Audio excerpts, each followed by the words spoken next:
Today we're going to show you the step-by-step configuration items to enable LTE failover and automatic restore using our SystemMonitor and SD-Failover features. So first let's talk about the network that we're going to be using and providing the failover for. So I've got an appliance over here. This is either a 7004 or 7151. It's any of our appliances that have a built-in LTE modem.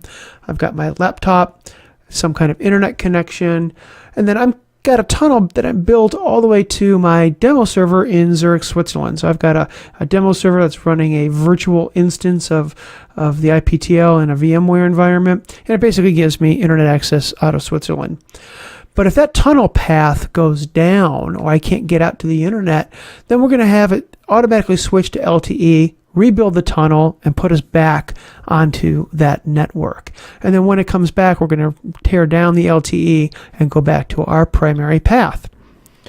So actually the first step that you want to do is actually when you log into your unit, go actually log into the networking LTE page. First thing we want to do is make sure that we've got valid data path over the LTE network. Make sure the SIM card is installed correctly. And so you can see here on my unit, SIM cards in, we've got all sorts of registration info, we've got some carrier RF information here that we're actually able to see the cell signal, but we don't have any data connection. And so we're going to actually just enable that, and it will force the unit to make a data call to our provider. Now, the service that we have on the SIM card is actually a dynamic IP. It's an IPv4. And when we make a data call to the provider, part of the process is they'll give us an address. One of the things about IpTL solution is we don't care what the IP addressing is. We don't need a static IP.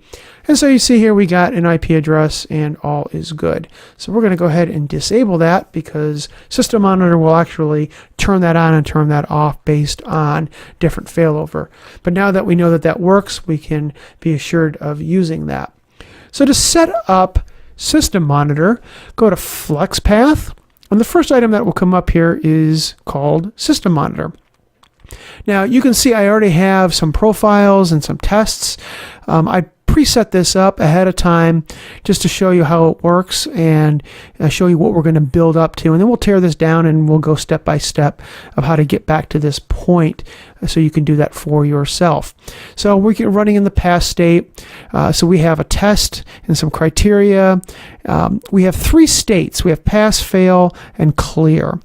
Clear is called anytime there's a transition between pass to fail as well as fail to pass. And it's used to, let's say, clean out the system, be able to start you from a baseline that you know what you're doing, because you can actually put in some pretty complex actions in here, adding VLANs, deleting VLANs, changing IP addresses, default gateways.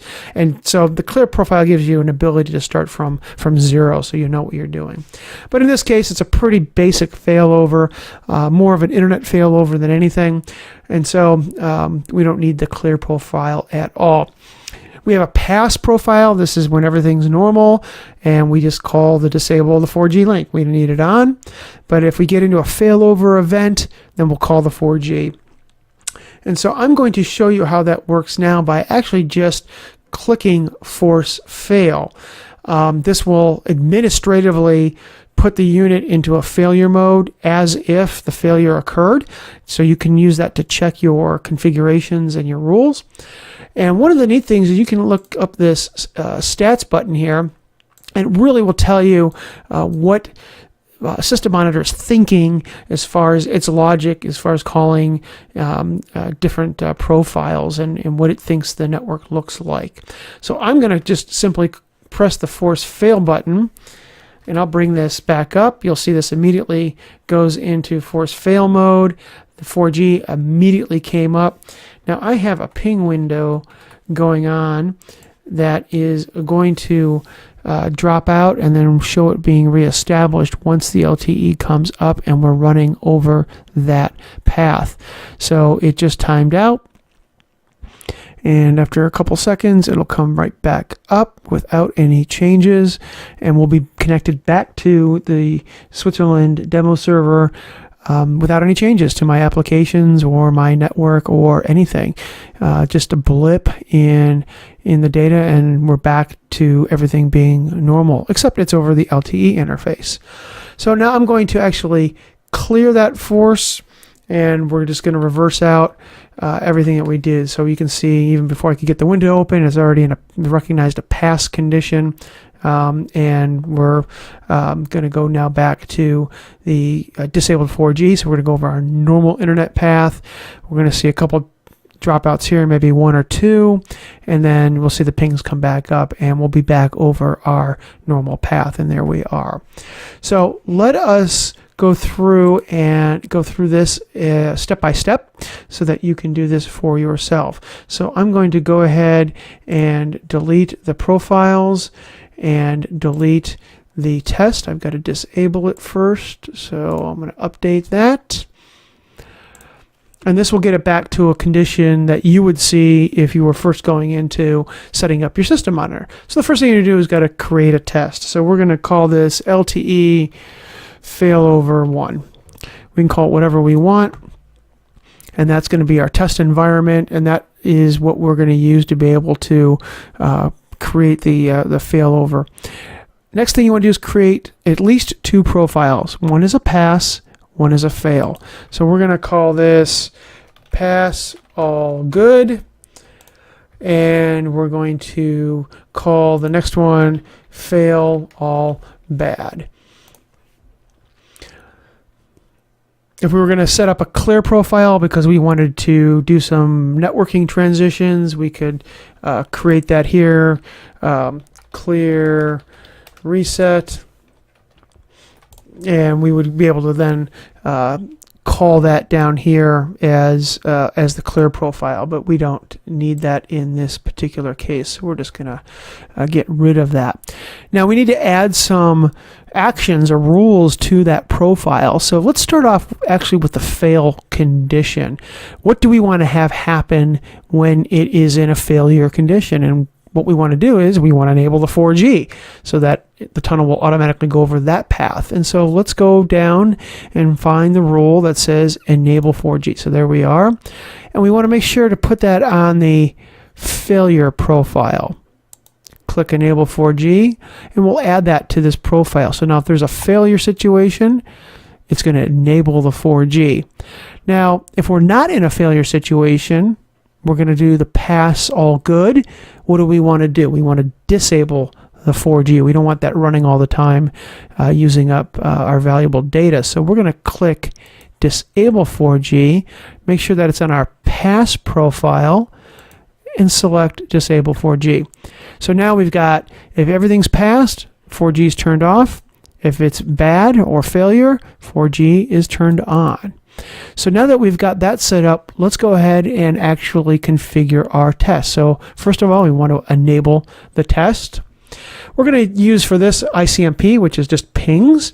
We send out a burst of 3 pings every test interval, and then over the test period, we evaluate the percentage of good packets received.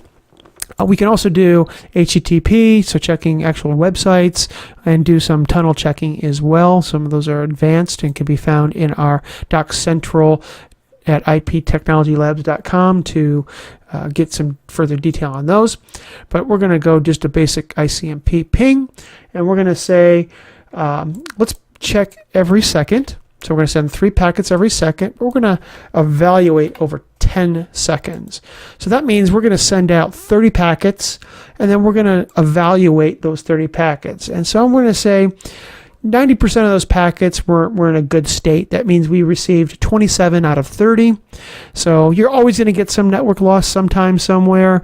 It's normal. You can actually tighten this up if you've got a clean fiber line, or you can open it up based on, let's say you've got a Wi-Fi link that is erratic. And then the fail criteria, we'll just say is 10%. We're going to go catastrophic failure. So if only 3 packets out of 30 over 10 seconds get through, something's mucked up. Let's call failover situation. Pass profile, we're going to select the pass all good. And the fail profile, we're going to select fail all bad. So this means if it fails, it's going to call the 4G, and if it passes, it's going to disable the 4G. Now the target URL is really important here, and this is actually a neat feature. We're going to go put in actually the server itself of our Switzerland demo server. So I'm going to type in chip,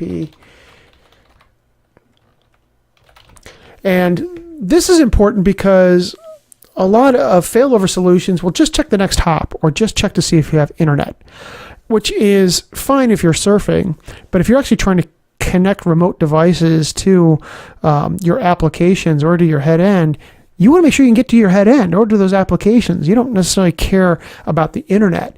And this allows us to check not only the next hop gateway, but also the path that the packets go through on the internet. And also, hey, is the application running and can I actually get to my data center? Maybe I want to go to a different data center if that one's down, even though the internet's fine where I'm at. So it prevents you from having a black hole situation or a gray situation where you've got internet, but your connectivity isn't there.